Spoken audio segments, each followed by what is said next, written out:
Hi అండి. Welcome back to my channel. ఈరోజు నేను పులిహోర పులుసు ఎలా రెడీ చేసుకోవాలి అనేది ఈ వీడియో ద్వారా మీకు చూపిస్తున్నాను.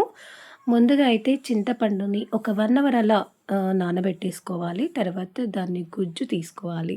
గుజ్జు తీసుకున్న తర్వాత నేను ఆల్రెడీ స్టవ్ మీద పెట్టాను. అలా కొన్ని చిల్లీస్ వేసుకోవాలి. అది ఉడికేటప్పుడు అది టేస్ట్ చాలా బావుంటుంది. అండ్ సాల్ట్ కూడా వేశాను. ఇంకో ప్యాన్ పెట్టుకుందాం. పెట్టుకున్న తర్వాత అందులో నువ్వులు, జీలకర్ర, మెంతులు ఈ మూడిటిని కలిపి కొంచెం వేపుకోవాలి. చిటపటలాడేలా వేపుకోవాలి. వేపుకున్న తర్వాత దాన్ని మనం మిక్సీ పట్టుకోవాలి. ఇలా ఉడుకుతుంది గదా! పండు గుజ్జు. అది ఉడికిన తర్వాత దగ్గర పడిన తర్వాత ఇప్పుడు మనం మిక్సీ పట్టుకున్న ఆ నువ్వుల పొడిని కాస్త అందులో వేసి ఇంకాస్త మరగబెట్టుకోవాలి. మనం ఇంకొక సైడ్ ఇది మరిగేటప్పటికి అంటే ఏ దేవుని పూజలు చేసినా కానీ ఇంకా అప్పటికప్పుడు తినాలనిపించినా కానీ పులిహోర రసం ఇలా చేసి మీరు ఫ్రిడ్జ్‌లో పెట్టుకుంటే ఒక 1 వీక్, 10 డేస్ కానీ, 15 డేస్ కానీ నిల్వ ఉంటుంది. దానికి తగ్గట్టుగా సాల్ట్ కానీ, ఆయిల్ కానీ యాడ్ చేసుకుంటే 15, 20 డేస్ మనం ఇంకా యూజ్ చేసుకోవచ్చు.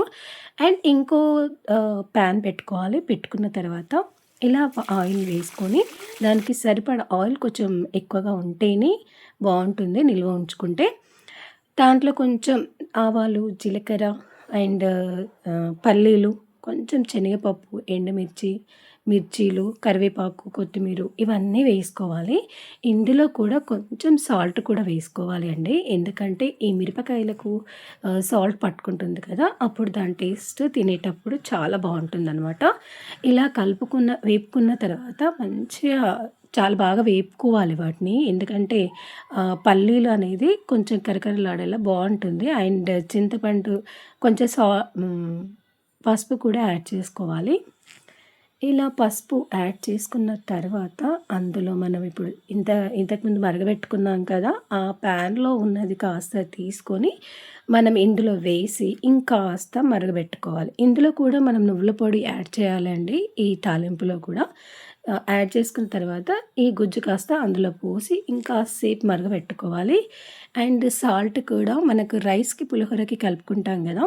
కలుపుకున్న తర్వాత సాల్ట్ చూసుకోవాలి. రైస్‌కు సరిపడా సాల్ట్ ఉంటే ఓకే. లేకుంటే ఇంకాస్త వేసుకొని కలిపి పెట్టుకోవాలి. ఇంకా నిల్వ ఉంచుకోవడానికైతే. అప్పటికప్పుడైతే అవసరం లేదు.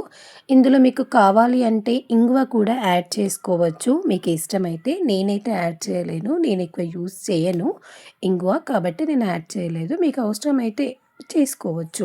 కావాలంటే బెల్లం కూడా అంటే స్వీట్‌నెస్ రావడానికి కొంచెం బెల్లం కూడా యాడ్ చేసుకుంటారు కదా! చేసుకోవాలంటే చేసుకోవచ్చు. కాకపోతే నేనేం చేయలేదు. సో, స్వీట్ ఫ్లేవర్ అనేది నాకు నచ్చదు కాబట్టి నేనింకా బెల్లం యాడ్ చేయలేదు.